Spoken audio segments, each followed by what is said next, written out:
যাকেই দেখি সে আমাদের এই বিরাট পরিবারের কেউ না কেউ। চিল্লায় বলেন ঠিক কিনা? এই যে যারা বসে আছে আমরা কোনো না কোনো ভাবে তো আত্মীয়, কি বলেন? কারণ আদি পিতাকে সবাই বলে না, আদি পিতাকে, আদি মাতাকে হাওয়া আলাইহিস সালাম। তার মানে আমরা উম্মাহ এক, আমাদের উৎস মানে এক অরিজিন থেকে আমরা এসেছি। সূরাতুল হুজরাতে আল্লাহ চমৎকার ভাবে বলেছেন, এবং এই আয়াতটা দিয়ে 2022 সালে ফিফা ওয়ার্ল্ড কাপ কাতারে শুরু হয়েছে। দেখেন কাতারটি স্মার্টলি গোটা বিশ্বকে এক উম্মার কনসেপ্ট দিয়েছে। সুবহানাল্লাহ পড়েন।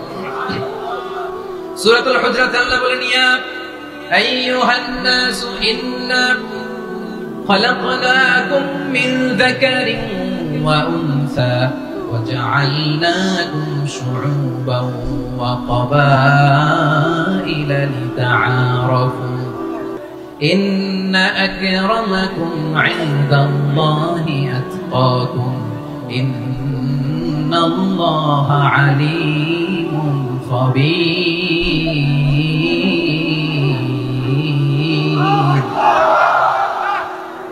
الله বলেন, ইয়া আইয়ুহান নাস ইন্না খালাকনাকুম মিন যাকারিন ওয়া উনসা, ও দুনিয়ার মানুষেরা তোমাদের সবাইকে সৃষ্টি করেছি এক পুরুষ এক নারী থেকে। আওয়াজ করে বলতে হবে পুরুষটার নাম কি?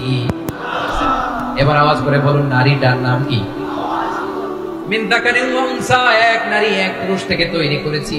যাতে যাতে দলে দলে তোমাদেরকে বিভক্ত করেছি, যাতে একে অপরের সাথে পরিচিত হতে পারো। So may you interact each other. বিভিন্ন দেশে বিভিন্ন দলে তোমাদেরকে বিভক্ত করেছি যাতে ইন্টারঅ্যাকশন হতে পারে, তাআরুফ হতে পারে। লিতাআরুফু, যাতে তাআরুফ হয়, পারস্পরিক পরিচিতি হয়। তাহলে আমাদের অরিজিন এক। এই আয়াতটা যে কত powerful. This verse addresses the entire human being. অনেক আয়াতে আল্লাহ বলে ইয়া আইয়ুহাল্লাযীনা আমানু, ওহে মুমিনরা। অনেক আয়াতে আল্লাহ বলে ওহে মুসল্লিরা, ওহে মুমিনরা, ওহে বিশ্বাসীরা। কিন্তু এখানে আল্লাহ মুমিন মুসল্লি আস্তিক নাস্তিক ভেদে সবাইকে একসাথে অ্যাড্রেস করেছেন। আল্লাহ বলেছেন ইয়া আইয়ুহান নাস, ওহে মানব সকল। He addresses the entire human being regardless the colors, the races, the languages, the ethnicities, and reminded us we all from one origin. Allahu Akbar. আল্লাহ বলেন তোমাদের সবাইকে বানিয়েছি এক পিতা আদম, এক মাতা হাওয়া থেকে। দলে দলে গ্রামে গ্রামে ছড়িয়ে দিয়েছি যাতে করে তোমরা পরিচিত হতে পারো। আমি আল্লাহর কাছে তোমাদের কোন ধরনের আলাদা মর্যাদার কোন স্ট্যান্ডার্ড নাই একটা ছাড়া। ইন্না আকরামাকুম ইনদাল্লাহি আতকাকুম, আমার কাছে তার মর্যাদা সব চাইতে বেশি যার হৃদয়ে তাকওয়া থাকবে বেশি। আল্লাহর কাছে ধনী গরিবের পার্থক্য নেই, লম্বা খাটাতে পার্থক্য নাই, আরব অনারবের পার্থক্য নাই। এই আয়াত নাজিল করে আল্লাহ তাআলা বিভেদের দেয়াল বা প্রাচীরকে ভেঙে গুড়িয়ে দিয়েছে। সবাই সমান, আমরা সবাই সমান, কোনো পার্থক্য নাই। তাহলে আমরা এক উম্মাহ। আওয়াজ করে বলতে হবে আমরা কি?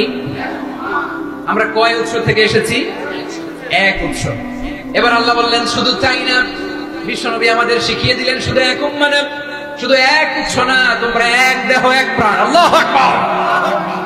এক দেহ এক প্রাণ বানানোর কথা বিশ্বনবীর কথা। বিশ্বনবী বলেন মাসালুল মুমিনিনা ফি তাওয়াদ্দিহিম ওয়া তাআতুফিহিম ওয়া তারাহুমিহিম মাসালুল জাসাদ, মুমিনের ভালোবাসা, সম্প্রীতি, ঔদার্যতা, এর দৃষ্টান্ত কি? লাইক ওয়ান সিঙ্গেল বডি, একটা দেহের মতো সবাই। ইনিশতাকা মিনহু উদুন তাদাআলাহু সাইরুল জাসাদ বিসাহরি ওয়াল হুমা, দেহের একটা অঙ্গ যদি ইনজুরড হয় সারা দেহ যেমনি ব্যথা পায়, পেইন পায়, তেমনি গোটা বিশ্বের যেখানেই হোক মুসলিম আঘাত পেলে গোটা বিশ্বের সব মুসলিমের কলিজায় যে লাগে, ঠিক না? আরেক বর্ণনায় বিশ্বনবী বলেন আল মুসলিমুনা কা রাজুলিন ওয়াহিদ ইয়ানি জাসাদিন ওয়াহিদ, পুরো মুসলিম হচ্ছে উম্মাহ হচ্ছে এরকম এক দেহ।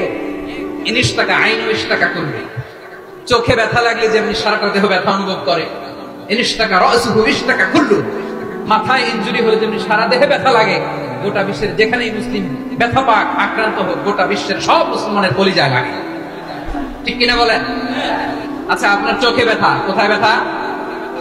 আপনার চোখে যেহেতু ব্যথা সারা দেহে তো খুব আরাম লাগে, তাই না? আপনার প্রচন্ড মাথা ব্যথা মাঝে মাঝে হয় না আমার ভাইরা? মাথা ব্যথা হয় না আপনাদের? প্রচন্ড মাথা ব্যথা, তো সারা দেহটা তো খুব আরামে আছে না? নাকি চোখে ব্যথা লাগলে ইনজুরি হলে সারা দেহ সেই ব্যথা অনুভব করে? মাথায় ব্যথা হলে সারা দেহ সেই ব্যথা অনুভব করে কি করে না? ঠিক অনুরূপ ভাবে কাশ্মীরে আমার মুসলিম ভাইরা আক্রান্ত হলে আমাদের হৃদয়ে রক্তক্ষরণ হয় কি হয় না? ফিলিস্তিন